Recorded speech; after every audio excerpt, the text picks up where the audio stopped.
Bonjour à tous, ça va bien? Je veux vous souhaiter une bonne année à mon tour, à ceux à qui je n'ai pas pu souhaiter une bonne année encore. Vraiment une année de grâce dans le Seigneur, que ça peut être une année où Dieu vient vous rencontrer, comme on va voir ensemble ce matin. Une année où Dieu vient vous diriger, où il vient vous consoler.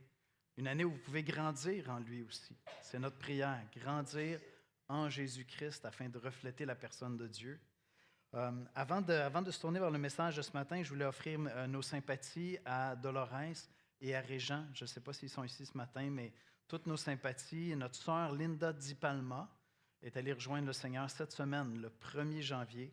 Elle a été promue dans la gloire, elle est dans la paix avec son Dieu. On est bien confiant dans la foi de cette femme qui a été fidèle au Seigneur pendant des décennies. Plus d'informations suivront pour le service. Imagine qu'en 2026, une personne serait disponible pour toi pour prendre un café avec toi tous les jours. Aller prendre une marche avec toi tous les jours. Et pas quelqu'un de banal. On a tous des amis ou on n'a pas d'amis. Moi, j'ai des amis qui sont très près de moi. J'ai toujours été très choyé dans mes amitiés. Et donc, j'ai des amis qui m'aident à me recentrer. J'ai des amis qui m'aident à m'apaiser. Quand je suis anxieux, je leur parle, puis ça me recentre, ça m'apaise. Alors, imagine que tu as un ami qui a cette capacité-là de te recentrer lorsque tu es en train de t'égarer, de t'apaiser lorsque tu es anxieux, de t'encourager lorsque tu es découragé. Évidemment, je suis en train de vous parler non pas d'une personne en chair et en os, mais je suis en train de vous parler de Dieu. Littéralement, Dieu désire te rencontrer tous les jours en 2026. C'est quand même quelque chose. Imagine que dans le tourment de nos activités, du stress, de l'anxiété, tu pouvais prendre une petite heure avec un ami aussi bon que ça pour ton cœur, pour ton âme. Quelle différence ça ferait en 2026? On a l'habitude à l'Espoir, comme ça a déjà été mentionné, chaque année, on débute, ça fait peut-être 20 ans qu'on fait ça, je ne sais pas, mais le premier dimanche de l'année, c'est une invitation à l'Église à renouveler ce désir-là, cet engagement avec Dieu, de venir le rencontrer dans la Bible, dans la lecture de la Bible, la méditation et dans la prière. Parce que pour nous, tout débute là. C'est là qu'on vient à la rencontre de Dieu à tous les jours. Et ce qui est extraordinaire avec le Seigneur Jésus, ce qui est extraordinaire avec notre Dieu, c'est qu'il est gracieux. Si tu n'as pas pris le temps de venir le rencontrer hier, mais que tu le fais aujourd'hui, il te souhaite encore la bienvenue. Et si tu négligeais de le rencontrer demain, après-demain, il te souhaiterait encore la bienvenue. Ce n'est pas cet ami qui va t'accueillir en disant « Bon, enfin, j'attendais ton appel ». Non, il n'est pas du tout comme ça. Les Écritures sont claires. Dieu se réjouit lorsqu'on vient prendre un temps avec lui. Débuter l'année en rencontrant Dieu tous les jours. Et ce matin, on va faire quelque chose, d'accord? Parce que dans les Écritures, il y a comme deux paroles de Dieu. Hein? Il y a le livre, la Bible, qui est clairement appelée la parole de Dieu, mais il y a une personne aussi qui est désignée comme la parole de Dieu. C'est Dieu le Fils qui nous est présenté dans Jean, dans l'Apocalypse. Comme on va le lire dans quelques instants, Jérémie va venir nous lire ça. Mais ce matin, on va parler à la fois du livre, mais le but du livre, ce n'est pas le livre en lui-même. C'est de venir rencontrer une personne dont nous parle ce livre-là. Et c'est pour ça que la bonne image à avoir à l'esprit lorsqu'on parle de lire les Écritures, ce n'est pas un devoir religieux. Je ne suis pas en train d'aller lire mon livre de règles pour savoir comment je dois me comporter comme un bon petit soldat dans l'armée de Jésus. Non, ça n'a rien à voir. C'est vraiment pour aller rencontrer une personne.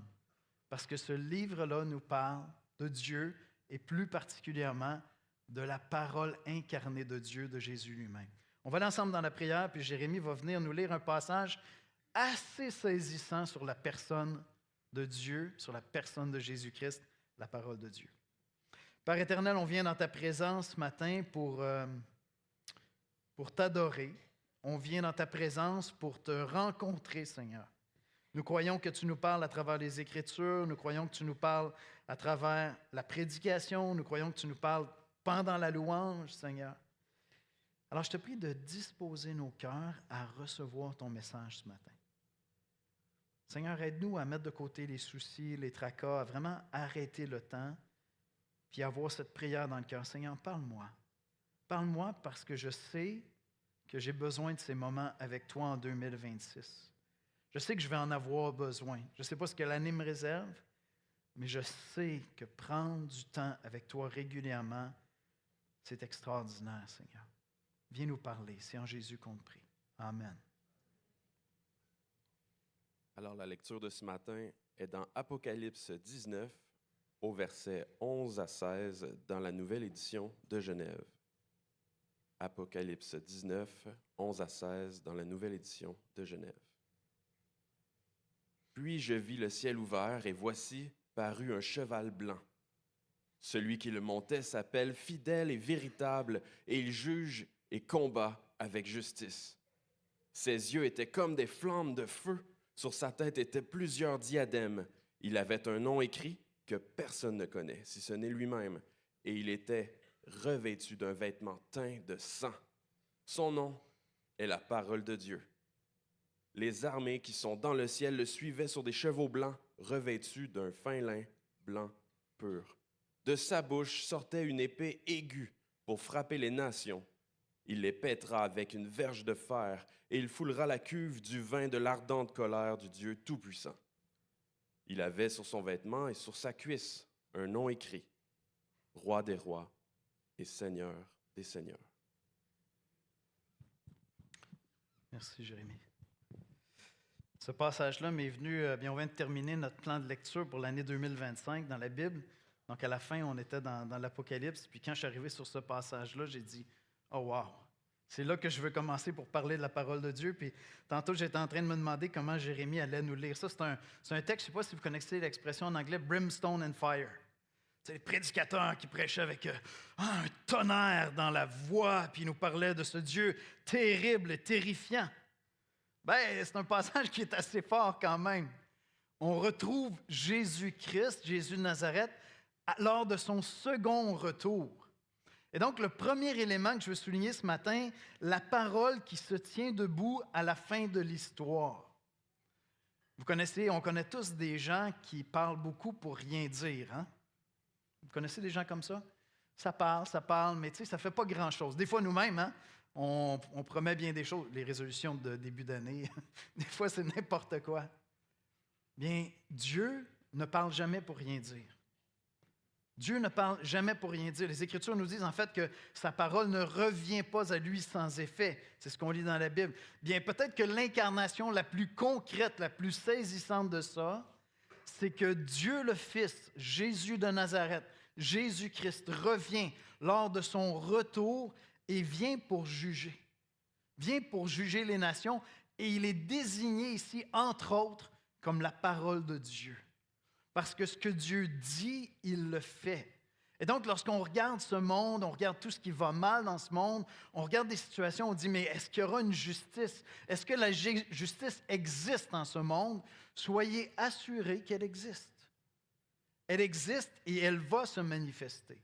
Ultimement, au moins au retour de Jésus-Christ.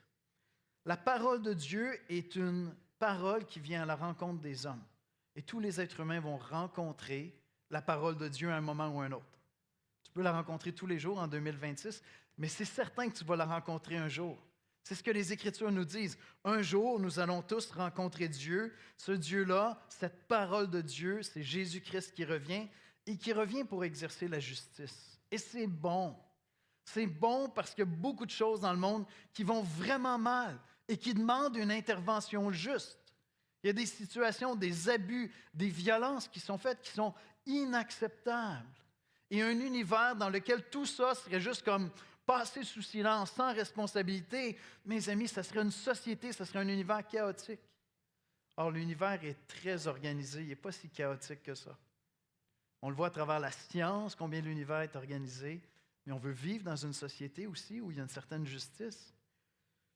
L'image est très, très forte. Puis je vis le ciel ouvert, et voici parut un cheval blanc. Celui qui le montait s'appelle Fidèle et Véritable, Il est fidèle et véritable. Et il juge et combat avec justice. Ce n'est pas simplement un Dieu cruel qui vient faire du mal à l'univers.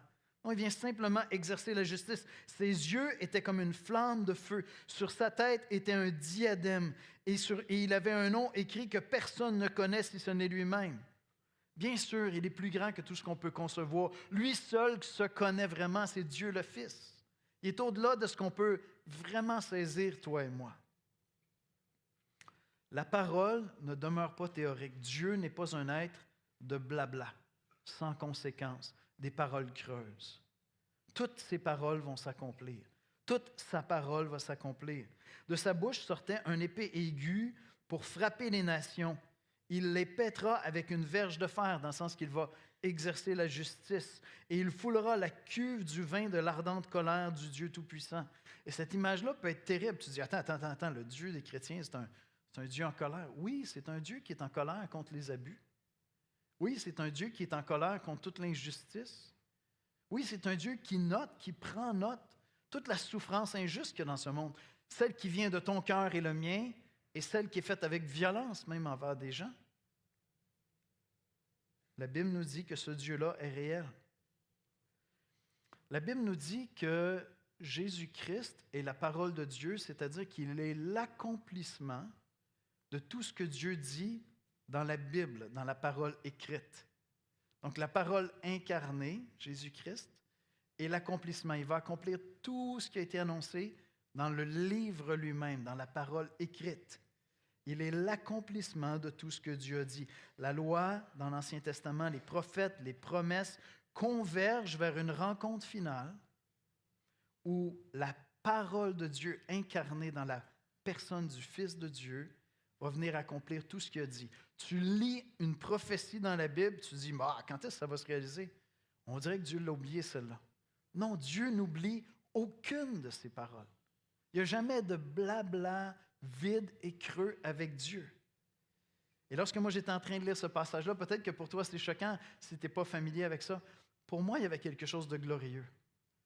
De dire, je vis dans un univers où Dieu va venir exercer la justice. Parce que je me tiens informé, je ne me ferme pas à ce qui se passe sur la terre. Et je souffre de voir tout le mal qu'il y a sur la terre. Je souffre souvent de voir le mal que moi-même je fais. Et pour moi, c'était une image extraordinaire de voir que cette parole-là est une personne. Et donc, ça implique quelque chose. On est au début 2026. Peut-être qu'il te reste encore 20 ans à vivre, peut-être qu'il t'en reste 40, peut-être qu'il t'en reste 5. En fait, une chose que 2025 m'a appris, c'est que je ne connais pas du tout l'avenir. Ça, c'est une chose que j'ai retenue personnellement de 2025, avec des départs imprévus autour de nous. D'accord? Et donc, peut-être que tu as plein d'années à vivre, mais une chose est certaine, c'est qu'un jour, tu vas rencontrer la parole de Dieu. Un jour, tu vas voir le rencontrer. Ça peut être aujourd'hui, en ouvrant les Écritures, en venant le rencontrer, mais ça peut être au jour du retour de Christ. Et je comprends que c'est OK, on commence avec quelque chose de lourd. Attends un peu, on va faire face à la parole de Dieu. Oui, mais je trouve que c'est pertinent en début d'année. Je ne sais pas si vous avez déjà entendu ce principe. Quand tu fais des résolutions de fin d'année, je vais vous priver de l'image je vais vous protéger de l'image que j'ai générée avec l'IA parce que vous allez comprendre assez vite. Tu sais, une des manières de te motiver à atteindre des objectifs pour la fin de l'année, c'est que tu envisages ce qui se produirait si tu ne respectais pas cet engagement-là en début d'année. Donc, j'ai pris une belle photo de moi en bedaine, torse nu, et j'ai demandé à l'IA de m'ajouter un 10-15 livres. Je ne l'affiche pas, d'accord? Juste par respect pour vous. Puis là, je me suis dit, si je ne me prends pas en main, je pourrais potentiellement ressembler à ça à la fin de l'année. C'est très, très, très motivant. En fait, je ne vous la montrerai pas, mais je l'ai mis en écran de veille sur mon cellulaire. OK? C'est un peu comme de la cruauté mentale. Mais ce que je suis en train de vous dire, c'est qu'un jour, vous allez rencontrer la parole de Dieu. Et parce que je connais ce Dieu-là intimement, parce que je le rencontre tous les jours, moi, quand je lis ce livre-là, ce passage-là dans l'Apocalypse, ça m'excite. Je trouve ça merveilleux. Je le connais, c'est mon protecteur. Je n'ai pas de problème, moi, qui arrive pour juger. Mais non, je connais la grâce qui est en lui, je le connais intimement, je le rencontre tous les jours. Donc, je n'ai pas de problème. Un jour, tu vas rencontrer la parole de Dieu et cette parole-là t'invite à le rencontrer tous les jours cette année, en 2026. Maintenant, avant son retour, évidemment, Jésus est venu une première fois. Celui qui revient est déjà venu. Donc, il est venu une première fois. C'est le deuxième élément que je veux souligner juste sur la personne de Jésus. La parole qui est venue habiter parmi nous. Alors, si c'est la première fois que tu vas dans l'Apocalypse ce matin, tu dis « Wow, OK, c'est quoi cette église-là? » Tu sais, ça nous parle de jugement, tout ça. Mais il faut connaître Jésus-Christ lors de sa première venue. La parole qui est venue habiter parmi nous. Et là, tu as un renversement complètement de perspective parce que c'est le Dieu invisible qui s'est incarné lorsqu'il est, on célèbre ça à Noël, lorsqu'il est né, lorsqu'il est devenu un être humain. Et donc, je vais vous lire rapidement 5 versets dans Jean 1. Dieu qui choisit la proximité avec l'humanité. Dieu qui choisit d'être près de nous. Au commencement était la parole, et la parole était avec Dieu, et la parole était Dieu. Elle était au commencement avec Dieu. Toutes choses ont été faites par elle, et rien de ce qui a été fait n'a été fait sans elle. En elle était la vie, et la vie était la lumière des hommes. La lumière luit dans les ténèbres, et les ténèbres ne l'ont point reçue. Lorsqu'on lit la Genèse, le premier livre de la Bible, Dieu crée par la parole, d'accord? Donc, au commencement, la parole est avec Dieu, la parole est Dieu. Maintenant, lorsqu'on va un petit peu plus loin, au verset 14, là, tout s'éclaire, et la parole a été faite chair, et elle a habité parmi nous, pleine de grâce et de vérité, et nous avons contemplé sa gloire, une gloire comme la gloire du Fils unique venu du Père. Alors, on comprend que cette parole-là est en fait Dieu le Fils qui s'est incarné, qui est devenu Jésus de Nazareth. Un être humain comme vous et moi. Ce Dieu qu'on vient de voir dans l'Apocalypse, ce Jésus qu'on vient de voir dans l'Apocalypse, est venu la première fois comme un petit enfant qui est né et que les êtres humains ont côtoyé. Et ça a été l'ultime révélation de la personne de Dieu. Parce que lorsque tu côtoyais Jésus, quand tu l'écoutais, quand tu le regardais réagir devant des gens qui étaient exclus, devant des chefs religieux qui étaient orgueilleux, lorsque tu voyais son attitude, tu te disais, OK, mais wow, quel Dieu extraordinaire. Je veux connaître ce Dieu-là. Les gens étaient attirés par lui ou repoussés par lui parce qu'il était trop bon, trop gentil avec les exclus. Et donc, ceux qui étaient profondément orgueilleux étaient repoussés par Jésus. Mais quand tu côtoies ce Jésus-là, tu comprends qu'il est près de nous. Parce qu'il était près du lépreux, parce qu'il était près des gens malades, parce qu'il était près des pécheurs, parce qu'il acceptait l'invitation pour aller prendre un repas chez qui aucune personne bien dans la ville aurait accepté d'aller prendre un repas. Tout de suite, lui acceptait. Ça nous parle d'un Dieu de proximité. Un Dieu qui est près de nous. L'ultime manifestation du désir profond de Dieu d'être près de nous se trouve là dans le fait que Dieu s'est incarné. Il est devenu un être humain. Ce Dieu invisible que tu ne connais peut-être pas n'est plus invisible. Oui, bien sûr, Jésus est maintenant auprès du Père, donc il est encore invisible, mais il est devenu un être humain et il va l'être pour l'éternité. Il est devenu extraordinairement concret. La parole a été faite chair. Voyez-vous, Jésus n'est pas seulement la révélation du Père, il est le Dieu qui s'assoit à la table, il est le Dieu qui prend une marche avec les hommes, il est le Dieu qui mange avec nous. Dieu n'est plus abstrait une fois que tu le connais à travers la personne de Jésus-Christ. Dieu devient extrêmement concret. Il est extraordinaire, il est puissant, il est grand, comme tu dis, Jésus, c'était too much. Oui, mais près de nous.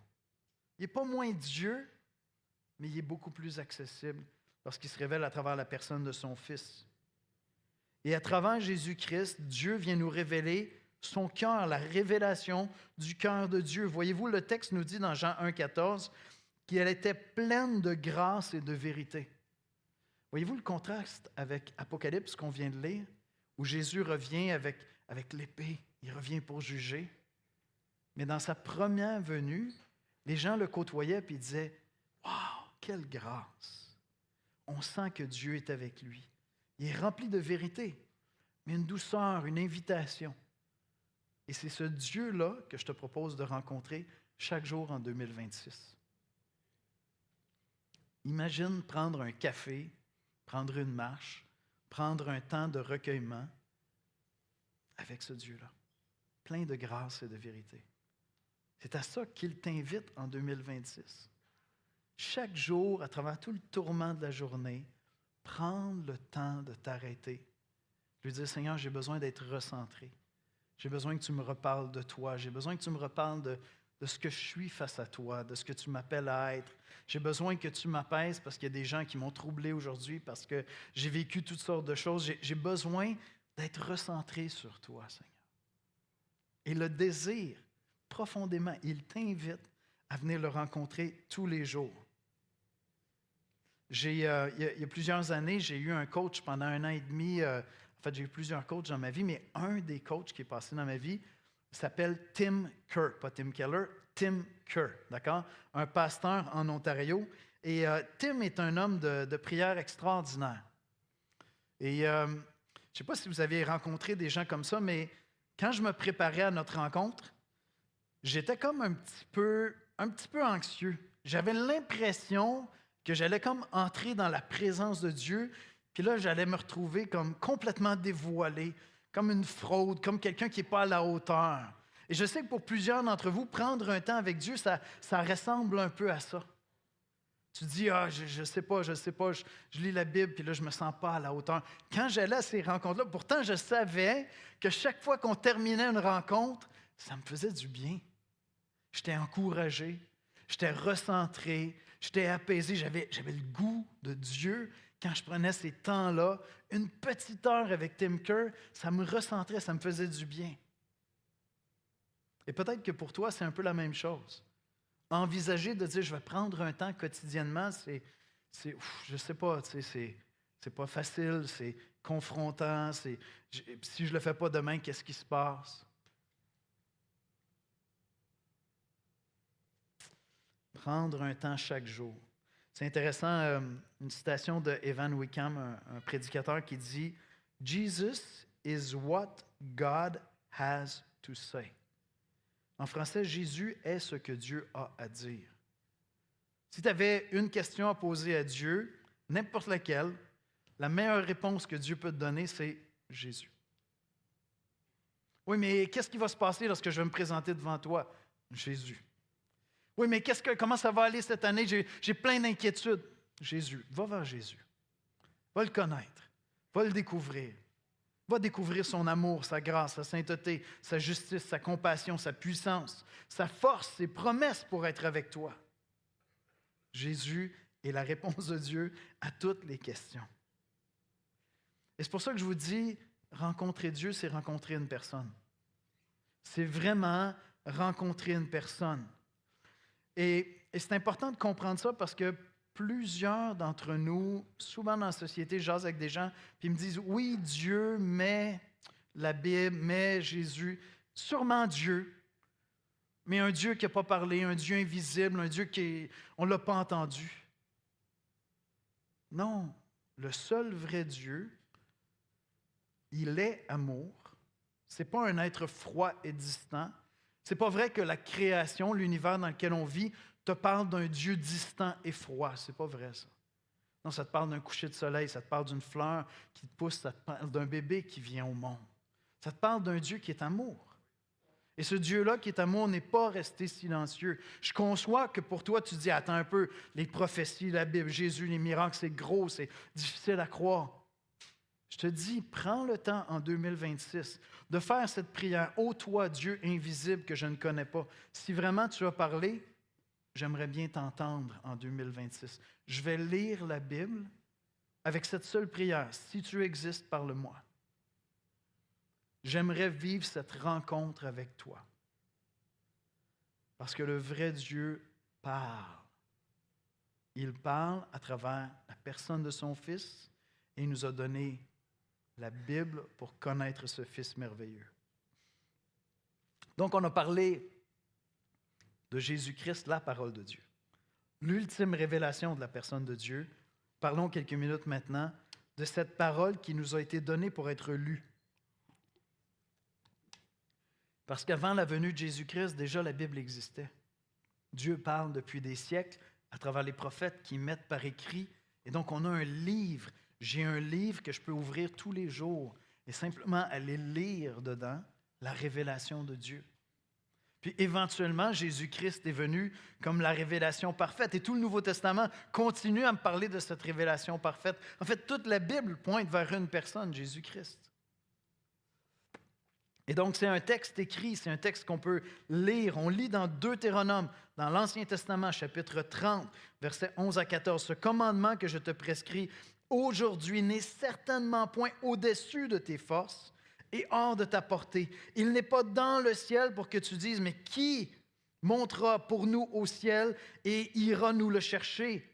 Qui nous le fera entendre afin que nous le mettions en pratique? Il est en train de dire, la parole de Dieu n'est pas inaccessible pour toi. Au contraire, il n'est pas de l'autre côté de la mer pour que tu dises, qui passera pour nous de l'autre côté de la mer et ira nous le chercher? Qui nous le fera entendre afin que nous le mettions en pratique? C'est une chose au contraire qui est tout près de toi, dans ta bouche et dans ton cœur, afin que tu la mettes en pratique. La Bible nous est donnée pour que je la lise et qu'elle vienne habiter mon cœur et que je vienne la mettre en pratique. C'est pour ça que je dis, si ta conception de Dieu, c'est un être invisible, inaccessible, tout ça, qu'est-ce que tu veux que je mette en pratique? Je vais essayer de faire de mon mieux. Si Dieu existe, je me présenterai devant lui un jour. Non, il a parlé de manière intelligible, et lorsque je lis les Écritures, ça nourrit mon âme pour que je puisse mettre ça en pratique. Littéralement, être une meilleure personne pour les gens autour de moi, dans ma propre vie. Dieu choisit la clarté plutôt que le flou. Et c'est pour ça qu'il parle à travers les Écritures.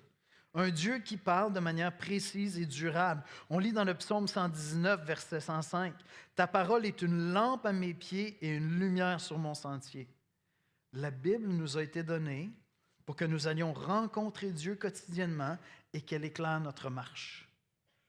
Tu avances en 2026, tu te dis, mais où est-ce que je m'en vais? Va dans la Bible pour commencer. Puis dis, Seigneur, éclaire-moi, conduis-moi. Je viens te rencontrer pour voir plus clair dans ma vie. Je vous parlais de ce café avec un ami qui me ressente, qui m'apaise. C'est exactement ça le point. La parole de Dieu nous est donnée pour voir plus clair dans notre vie. Littéralement.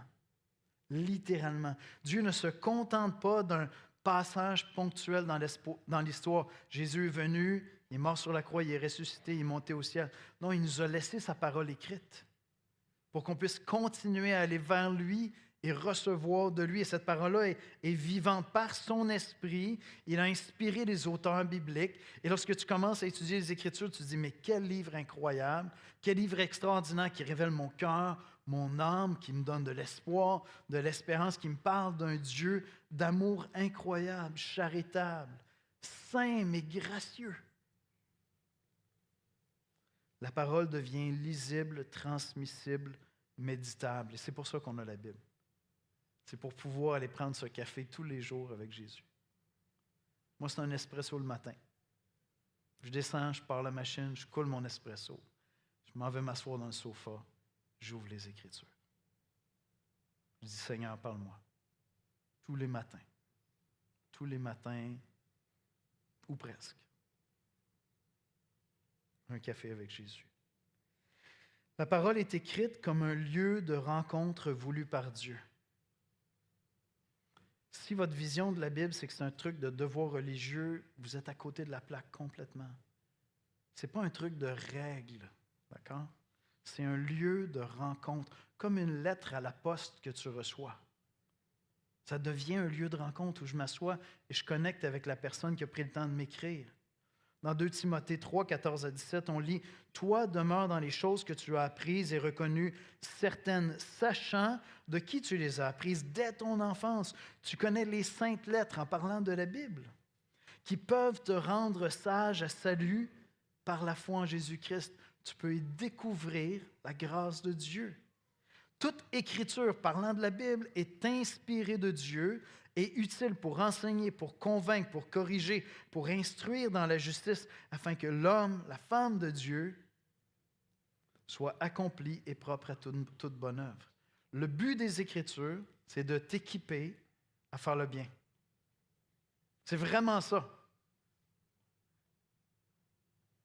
T'équiper à faire le bien. La Bible n'est pas l'endroit où Dieu te donne des devoirs, c'est l'endroit où il te donne des rendez-vous. Et si ta vision d'un plan de lecture, de dévotion matinale, c'est un devoir religieux, s'il te plaît, jette ça aux poubelles. Ça voudrait dire que tu irais lire un livre qui serait juste un livre. Non, c'est la parole de Dieu, c'est un rendez-vous, ouvrir la Bible. Ce n'est pas un devoir, c'est un rendez-vous avec une personne où l'Esprit Saint va prendre la parole de Dieu. Il va venir t'interpeller, il va venir parler à ton cœur. C'est un café, c'est une marche, c'est un temps calme, une conversation. Quand tu ouvres la Bible, tu n'ouvres pas un livre, tu ouvres un espace relationnel. Qui aime lire des romans ici? Il y en a quelques-uns qui aiment lire des romans? Moi, j'aime lire des romans. Des romans historiques, des romans d'espionnage, des romans d'enquête. Dans un certain sens, lorsque je lis le roman, je suis un peu comme en relation avec l'auteur, mais l'auteur est complètement absent.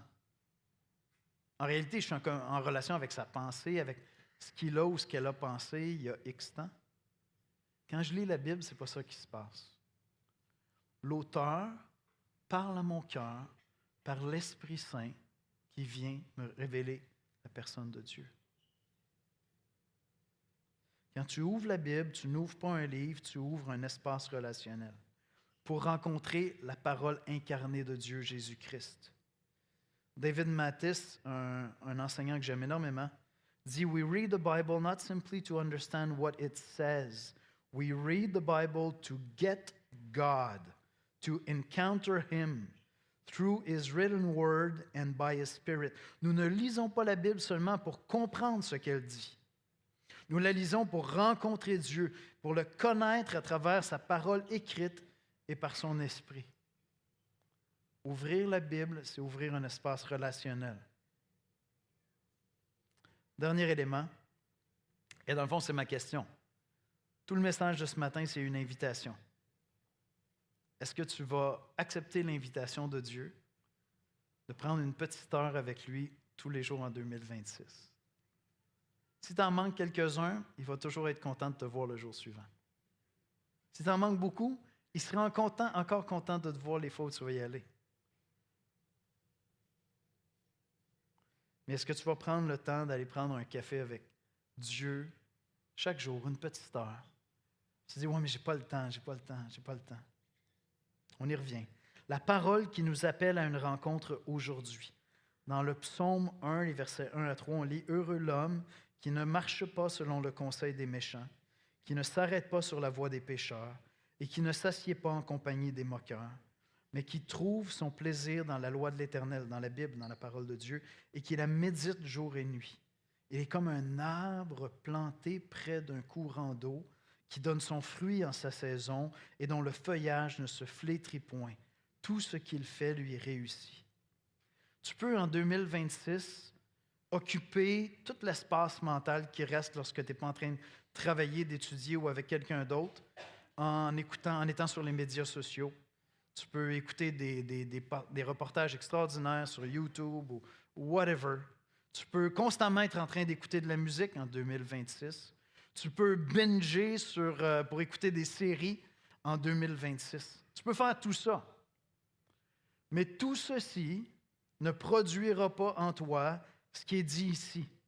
Celui qui médite, qui vient prendre son plaisir dans la parole de Dieu est comme un arbre planté près d'un courant d'eau, qui donne son fruit en sa saison et dont le feuillage ne se flétrit point. Tout ce qu'il fait lui réussit. C'est pour ça que je vous dis, prendre un temps dans la parole en 2026, c'est aller prendre une marche avec Dieu.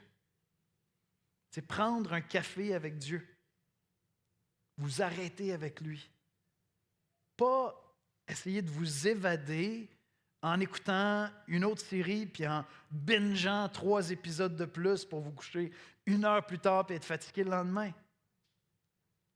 Non, c'est simplement venir me reposer dans la présence de Dieu. Pas parce que j'ai fait mon devoir religieux, là. Comprenez?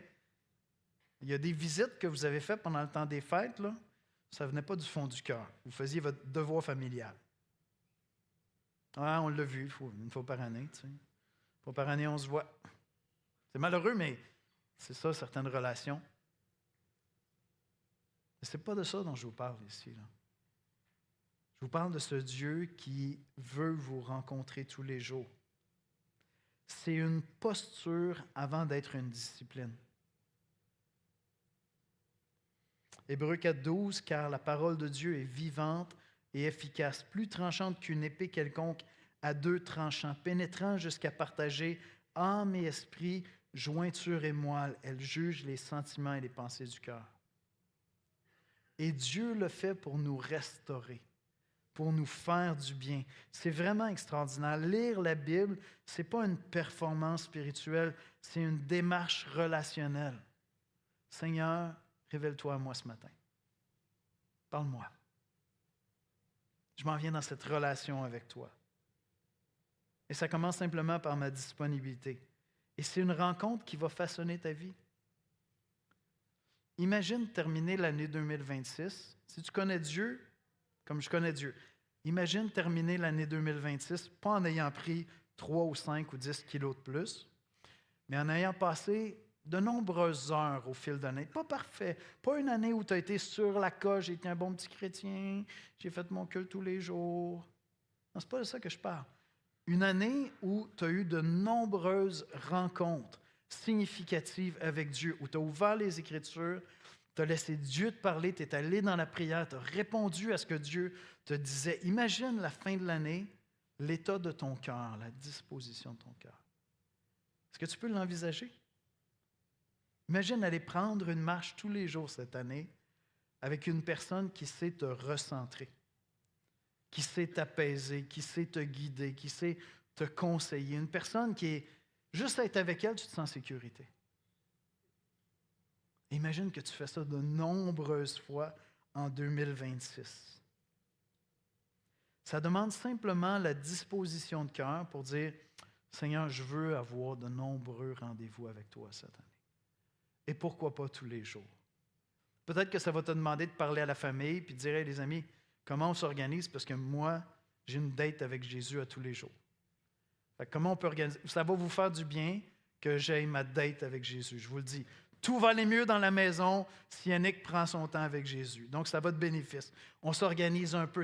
Peut-être que ça demande un peu de s'organiser. Tu connais le moment où tu devrais faire ça. Tu sais si tu dois le faire. Moi, c'est le matin.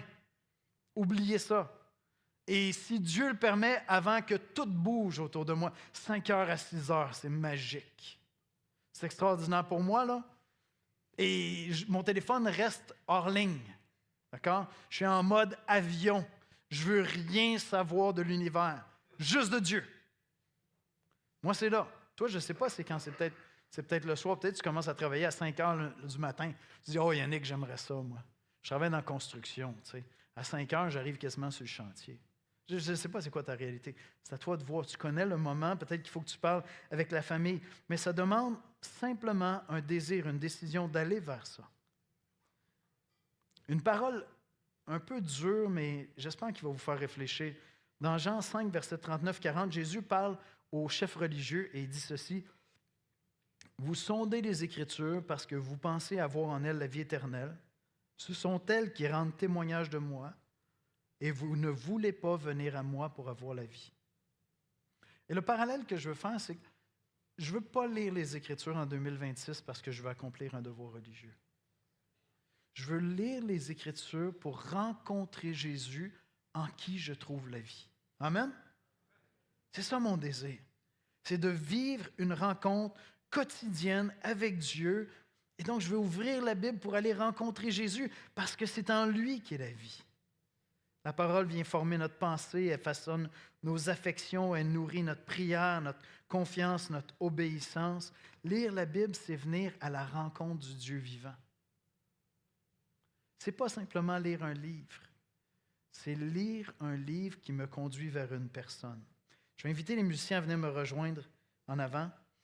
On a un plan de lecture tout à l'heure, on va l'annoncer. Vous prenez le moyen que vous voulez, d'accord? Mais on a une tradition à l'Espoir depuis, d'après moi, au moins 25 ans. Chaque année, on offre un plan de lecture de la Bible à l'Assemblée. Il y en a d'autres bons plans de lecture. Il y a des dévotionnels que vous pouvez utiliser. Peu importe le moyen que vous prenez, ça vous regarde. Mais on vous l'offre. On vous offre ce temps où, quotidiennement, ensemble, on lit des passages et des pasteurs de l'Église écrivent de courtes méditations pour nous aider à méditer, à réfléchir sur le passage. Et on peut tout faire ça ensemble puis partager des commentaires. Donc, c'est à vous de voir quel est le moyen.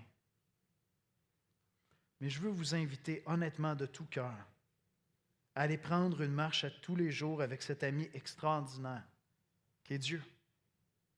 Parce que toi et moi, on en a besoin. Et si tu dis, mais ce Dieu-là, Yannick, je ne le connais pas, il est weird ton Dieu. Il désire te rencontrer, je te dis. Ouais, je ne suis pas sûr que je crois dans un Dieu qui parle vraiment.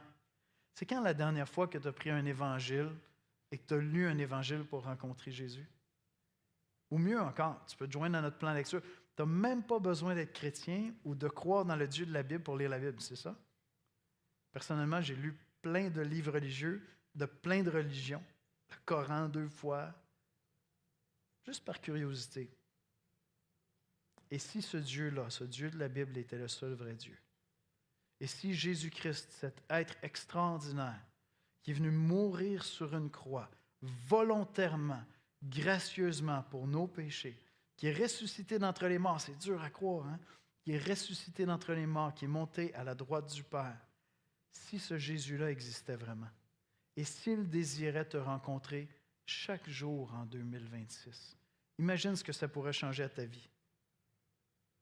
Imagine à quoi va ressembler la fin de l'année si tu manques ces belles rencontres-là avec Jésus. Pas besoin du AI pour imaginer ça, là. Imagine terminer l'année puis dire au contraire. Cette année, par la grâce de Dieu, ça a été une année spéciale. Une première de plusieurs, j'espère, où j'ai passé des dizaines et des dizaines et des dizaines d'heures à rencontrer Dieu. Personnellement, intimement, j'ai ouvert le livre dans la prière et j'ai dit, Seigneur, viens me parler. C'est notre invitation. Et si Dieu te parle ce matin, tu as simplement à dire dans ton cœur, Seigneur, par la grâce de Dieu, je veux te rencontrer chaque jour en 2026. Je sais quand, je sais où dans la maison. Moi, ça va être une marche, moi, ça va être un café. Peu importe. Mais je le désire, Seigneur, parce que je suis convaincu que si j'ai accès à toi à tous les jours en 2026, tu vas me recentrer, tu vas m'instruire, tu vas me faire grandir, tu vas m'apaiser. Et ça va être génial de passer ces temps-là avec toi. On va aller dans la prière. Seigneur Jésus, nous t'aimons. On vient t'adorer, on vient te célébrer parce que tu es merveilleux, Seigneur. Tu es parfait. Seigneur Jésus, comme personne, j'ai tellement hâte de te voir physiquement, de te prendre dans mes bras, de te contempler. Mais déjà, Seigneur, à travers ta parole, je te rencontre tous les jours. Et ce matin, alors que je priais, je me préparais pour ce message, j'étais personnellement, Seigneur, béni. J'appréciais ce temps avec toi dans la prière, avec confiance, sachant que ce n'est pas simplement le fruit de mon imagination. Parce que je sens bien à l'intérieur de moi, je le vois dans tes Écritures, tu viens me parler, Seigneur. Tu fais de moi une personne meilleure. Tu me parles d'un Dieu extraordinaire à connaître et à rencontrer, ce Dieu que tu es, Seigneur. Tu apaises mon cœur dans les craintes. Tu éclaires mon sentier pour voir plus clair dans ma vie. Seigneur, tu es merveilleux. Je te prie pour toute notre assemblée. Permets, Seigneur, qu'en 2026, cette Église grandisse dans sa rencontre avec toi. Qu'on puisse venir te rencontrer quotidiennement, Seigneur. Et parle à tous ceux et celles qui ne te connaissent pas intimement, Seigneur. Convainc-les de relever le défi de venir te rencontrer en 2026 pour te mettre à l'épreuve, pour voir si c'est vrai cette affaire-là. Parce que, Seigneur, tu dis, mettez-moi à l'épreuve. Bien, Seigneur, on veut te chercher en 2026. Et c'est en Jésus-Christ qu'on te prie. Amen. Amen.